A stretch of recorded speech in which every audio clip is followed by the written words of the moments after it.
Y como ya les adelantábamos, queremos tocar todas las aristas de esta supuesta negligencia que se da en el hospital militar, Marcelo. Exactamente, el doctor Marcelo Saldívar, agente fiscal del caso, está con nosotros vía Zoom. Hola, doctor, ¿cómo estás? Buen día. Amalia Cutillo, Marcelo Mongeló, te saludan. Buenos días, saludos a la teleaudiencia, un placer. Doctor, antes de empezar la entrevista te voy a pedir ahí un sonidito ahí de fondo, si podemos bajar por favor eso. Sí, gracias. Ahí está, bueno. Doctor, ¿cuál es la situación en este momento de esta carpeta ya abierta, entiendo, de lo que pasó con esta criatura en el hospital militar? Bueno, el día miércoles la señora María Raus se presenta en sede del Ministerio Público con su menor hija, una hermosa niña de 1 año 8 meses, informando al Ministerio Público que en el marco de una cirugía que tenía programada en el hospital militar, luego de que ésta saliera de quirófano y le empezara a pasar el efecto de la anestesia, pudo verificar que tenía un vendaje en la mano distinta a aquella que estaba prevista en la cirugía y que ante esta circunstancia no recibió ningún tipo de información al respecto por parte del personal médico y que esta circunstancia obviamente le hizo temer que pudo haber habido algún error por parte del personal médico y que le pudieron haber, digamos, tocado o intervenido una mano evidentemente equivocada y que también siempre podría implicar un perjuicio también a la salud de tu menor hija y que por eso solicitaba la investigación correspondiente y por eso propició la intervención del Ministerio Público a los efectos de tener la información suficiente para entender qué es lo que había ocurrido. Efectivamente, en base a su denuncia, solicitamos el informe correspondiente al hospital militar y solicitamos la remisión del historial clínico completo, los estudios realizados, así como también la identidad del traumatólogo que realizó la cirugía en sí y también el personal instrumentista y anestesiólogo que intervino en la cirugía.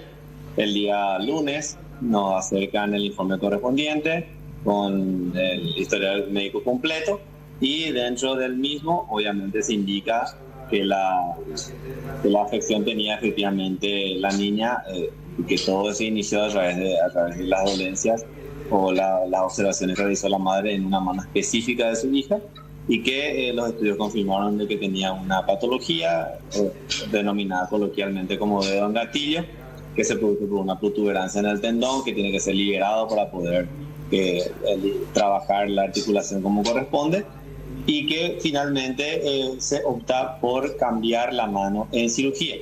Hay una observación del médico tratante, el doctor Sanabria, digo su nombre porque ya fue socializado en los medios, donde el mismo señala de que cuando estaba por realizarse la cirugía, él observa mediante la observación y su expertise de que la otra mano, que era la que no estaba prevista que sea sometida a cirugía, también presentaba una patología similar y que él, conforme a su experiencia, entendió que aquella que tenía una menor afección ameritaba que sea intervenida de forma ya inmediata y derivar la que tenía que haberse hecho en una nueva fecha, una vez que la pacientita mejore favorablemente del tratamiento que se le hizo en la otra mano.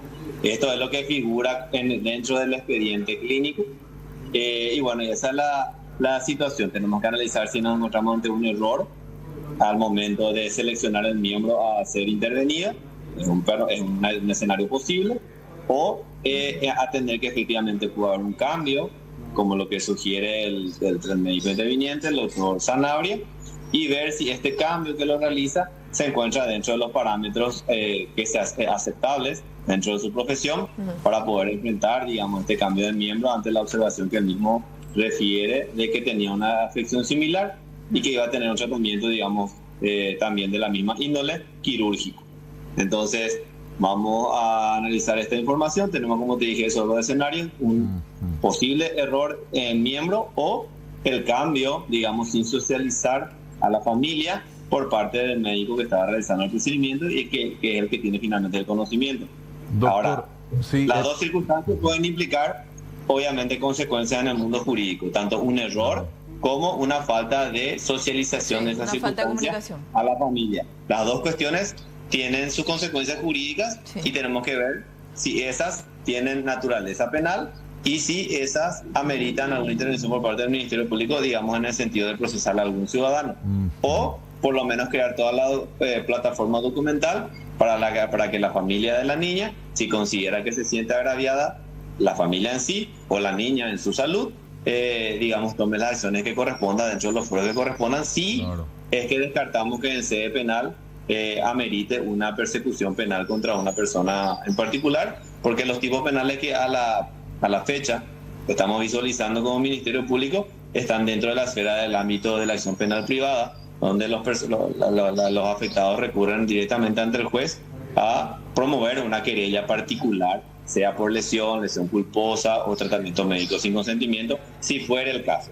Pero yo como Ministerio Público tengo que tener todo el espectro, darle todas las posibilidades, a mí primero como obligación, como quien tiene la obligación de promover la acción penal pública, pero también a las demás partes para que puedan ejercer los derechos que consideren que les asisten. Qué importante, doctor, subrayar eso que vos decías. Si hubo un error, consecuencia.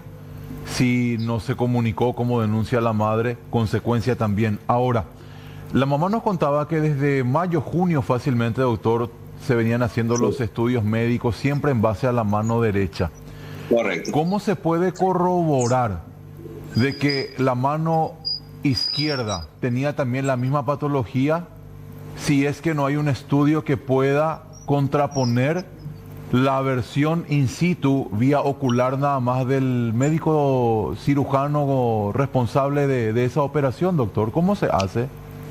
Bueno, ese es el desafío, obviamente, ¿verdad? Tenemos dos digamos, vertientes que nos pueden traer información a este respecto. Una es la directa, que es una inspección, digamos, vía imágenes, ¿verdad?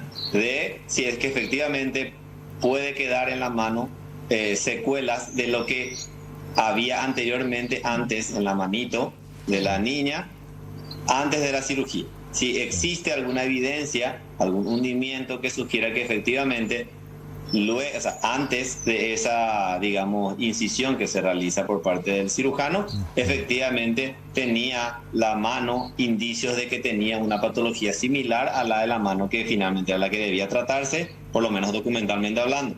Eso es, por un lado, ver si efectivamente existe médicamente hablando o desde la ciencia la posibilidad de determinar de que existen rasgos aún en la mano que aparentemente no tenía problemas, de que efectivamente ameritaba también alguna intervención de alguna manera, alguna patología similar a la que sí se acreditó con imágenes en la mano contraria. Y por otro lado, si no tenemos esa posibilidad de a través de la ciencia, a través de, no sé, algún pedido de informe a la Sociedad Paraguaya de Traumatología o, digamos, la bibliografía que tiene que ver con traumatismo de mano, si se puede determinar a través, reitero, de la ciencia médica, si existen indicios que nos digan de que efectivamente tenía la patología que el médico observó, para acreditar que es así como él mismo lo señala, o, lastimosamente, en forma subsidiaria, recurrir a la bibliografía y a la experiencia médica y juntar, digamos, la información de expertos en la materia que nos puedan indicar lo que a mí me sugirieron que podría haber pasado,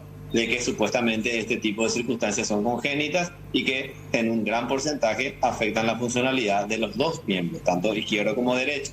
Entonces eso vamos a tratar de ver en una segunda, digamos, oleada de captación de información, si no existe la posibilidad científica de ver con imágenes que efectivamente la mano tenía alguna situación.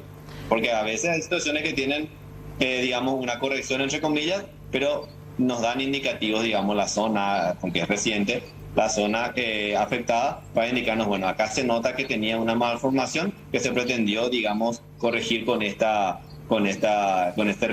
retiro de la bolita o acceso que tenía a la zona. Sí. Y eso es lo que estamos abocados ahora, para tratar, reitero, de tener toda la mayor información para que el Ministerio Público o cualquier parte que eventualmente quiera judicializar esta materia pueda tener información que a lo mejor se pueda perder con el tiempo. Reitero, eso es lo que muchas veces como Ministerio Público implica un trabajo extra, entre comillas, ¿verdad? Pero nosotros tenemos que preservar la prueba para que eventualmente nosotros como Ministerio Público promovamos la acción penal pública si existe un delito de acción penal pública, o lo pudiera hacer cualquier ciudadano a través de alguna querella o una denuncia o demanda por indemnización o lo que fuera. Doctor, ¿cuántas personas estaban en cirugía? ¿Cuántas de ellas ya están siendo investigadas o solo el doctor Sanabria va a ser investigado? ¿Él ya prestó declaración? Bueno, el doctor Sanabria va a venir a declarar una vez que el Ministerio Público tenga una posición jurídica respecto a su responsabilidad, por lo menos en grado de potencialidad. Si yo le voy a llamar a la persona a la que se indica aparentemente como la persona que cometió el error, entre comillas, sea error de mano o sea error de socialización, en cuanto a que debería ser autorizado también por los familiares para tocar un miembro distinto a aquel que fue finalmente afectado. Una vez que tengamos el trabajo jurídico correspondiente, de puertas para adentro, yo puedo entenderle que le voy a llamar al señor Sanabria por la supuesta responsabilidad en el hecho punible de lesión grave, por ejemplo, que son los delitos penales de acción penal pública que a mí me habilitan a convocarle a un ciudadano como indagado. Si le voy a llamar como testigo para que él me diga todo lo que pasó, todo lo que vio, es otro escenario, pero tiene también sus implicancias jurídicas, porque si yo le llamo a alguien como testigo y después quiero cambiar a que esta persona sea justiciable, entonces a lo mejor le estaría cercenando el derecho a preparar su defensa, enfocado en lo que yo digo como Ministerio Público que él hizo mal y que eso colisiona con el derecho penal. Entonces, necesariamente el Ministerio Público, luego de tener toda la información que se pueda a la fecha, tomar una decisión acerca de si existe un hecho de relevancia penal, reitero, de acción penal pública, para que yo le pueda incomodar, entre comillas, al ciudadano, para que venga y diga lo que considere pertinente conforme a sus derechos, en función a los hechos que se le atribuyen y que colisionarían con el derecho penal. Doctor. O si no, llamarlo como testigo, como estaba diciendo en otros medios, donde obviamente es otra visión, distinto que te llame como testigo, ¿verdad?, de una circunstancia, y otra que le atribuyamos que eso en lo que él participó efectivamente implica un ilícito. Claro. Entonces esa es la tarea que vamos a hacer esta semana, de determinar jurídicamente cuál es la situación de esta persona, si tenemos una plataforma de un delito concreto de acción penal pública que le podamos atribuir para llamarle con todas las garantías que implica que a una persona se le esté atribuyendo un ilícito, o si lo vamos a llamar como testigo. Pero lo que sí vamos a hacer es escucharle a las personas que estuvieron presentes en sala en ese momento para ver si hubo alguna socialización, al menos entre ellos, de que estaban haciendo eso que finalmente hicieron, que es optar por tratar la otra mano que, según el médico, él visualizó, tenía movimientos similares a la patología que tenía la mano, que acreditaron que tenía eso con estudios, y que según el informe que está en el expediente, el médico, luego de una palpación, entendió que tenía una patología similar pero de menos gravedad, entonces que por eso decidió eso. Vamos a llamar a los testigos que estuvieron presentes en ese momento, que no es el doctor Sanabria, para saber si, como te dije, hubo una discusión al respecto, mínima por lo menos, o algún comentario, y ahí analizar en todo caso la declaración del doctor Sanabria, en función, como te dije, a que se le atribuye participación en un hecho irregular, que de hecho lo es, aparentemente, por lo menos desde el punto de vista de lo que debería ser. Tal vez, o tenemos, como te dije, un error o una falta de socialización del procedimiento que se iba a realizar y que necesita tener el acompañamiento de los familiares. Pero eso tenemos que tener bien primero establecido, porque nosotros no tenemos que ver primero obviamente el marco penal por el cual le vamos a convocar al ciudadano para que éste prepare adecuadamente su defensa en el caso que corresponda. Lo más importante es ver la afectación hoy día para mí de la niña en su motricidad, independientemente de que haya tenido o no una patología, porque puede ser que, ponerle que se equivocaron de mano, le tuvieron que haber hecho una remoción de alguna protuberancia que suelen tener estas patologías, que es lo que impide que tenga la normal movilidad el miembro. Si eso es, o si eso ocurrió, si hay una afectación a la salud, es un escenario. Entonces vamos a evaluar la gravedad. O sea, hay muchos aspectos que tenemos que tener por lo menos proyectados como Ministerio Público para la contingencia. Puede venir mañana la defensa de la abogada del señor Sanabria a decir de que el Ministerio Público no tiene acción penal porque no hay una lesión, eso no está acreditado que le produzca una lesión. Nosotros tenemos que tener todas esas respuestas para el ciudadano, en este caso denunciado por una mala praxis, entre comillas. Tenemos que tener, porque tenemos el tiempo, digamos. Diferente de si tenemos, digamos, una cuestión ya como el caso que ocurrió en el hospital céntrico, ¿verdad?, en el IPS, donde digamos que es mucho más grosera, entre comillas, la situación que Claro. se presentó. Entonces acá Doctor. lo que podemos hilar más fino, porque ese otro proceso que se mediatizó terminó también en una desestimación finalmente, ¿verdad? Claro. Entonces a mí me obliga la responsabilidad del cargo a ver todo ese aspecto para que no se generen expectativas por un lado, ni tampoco una sensación de impunidad por el otro. Entonces, a eso tenemos que abocarnos y ser constantes, vigilantes y atender la evolución de la niña, que es finalmente lo más importante, porque el día de ayer, creo, tuvo su evaluación, me informaron que se fue para su control, aparentemente todo está en orden, independientemente de si hubo un error o no por parte del médico, que es lo que vamos a evaluar, y cuál es digamos, el espectro jurídico que me habilita a mí para iniciar los procedimientos si amerita. Doctor, eso más o menos es, digamos, el espectro. El panorama. Doctor, por último, agradeciendo tu tiempo, y estamos ya justamente ya ir cerrando la charla, pero no me quiero ir sin antes de preguntarte esto. Sanabria y todo el equipo, si hoy tiene una cirugía a las 2 de la tarde, ¿puede trabajar o hay una especie de suspensión temporal por parte del Hospital Militar para las funciones de Sanabria y todo el equipo? Bueno, yo solamente te puedo hablar desde, digamos, de lo que yo, como ciudadano, porque yo no estoy yo soy fiscal penal, la policía militar a lo mejor tiene su legislación, no sé si se abrió un sumario, aparentemente no se abrió un sumario, pero a veces dentro de los sumarios se pueden adoptar, digamos, medidas, entre comillas, disciplinarias o de precaución o cautelares o lo que fuere, donde implican la no afectación a procedimientos de cierta índole, tal vez, si a lo mejor de diagnóstico, pero eso en realidad ya entra dentro de la esfera médico-militar en este caso. Pero por lo menos yo, ¿verdad? Trataría de desmitificar un poco ese tema, ¿verdad? En el sentido de que no lo que se hace mal, que puede ser que esté mal hecho, te implica que todo esté mal.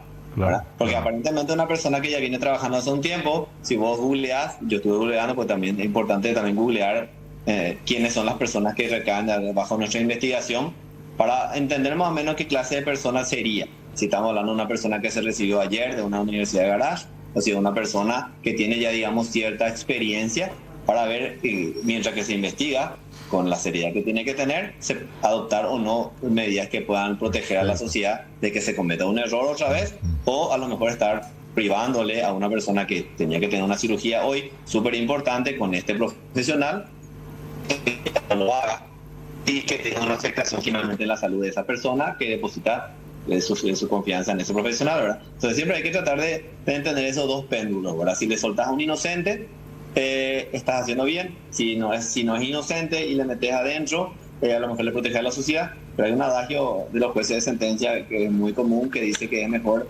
un inocente, perdón, un culpable afuera que un inocente dentro. Y volvemos al tema de la presunción de inocencia, ¿verdad? Entonces todos esos aspectos hay que entender de las dos maneras. La decisión que tomemos ante una plataforma todavía incierta en cuanto a ver qué efectivamente ocurrió y por qué pasó, tenemos que tratar de que eso no tenga, digamos, consecuencias que puedan terceros ser perjudicados, ¿verdad? Entonces, yo es una reflexión mía, ¿verdad? Pero digo, no es que yo no tengo conocimiento de si la persona tiene algún tipo de suspensión, incluso per se. O sea, él mismo puede decir, bueno, yo no voy a hacer más nada hasta tanto pueda aclarar la situación porque me afecta personalmente. ¿No? Pero yo no desconozco si hay una decisión al respecto, creo que no. Clarísimo, doctor. Desde ya, muchísimas gracias por tu tiempo, muy amable. Dale, saludos, que tengan buen día. Igualmente. Gracias.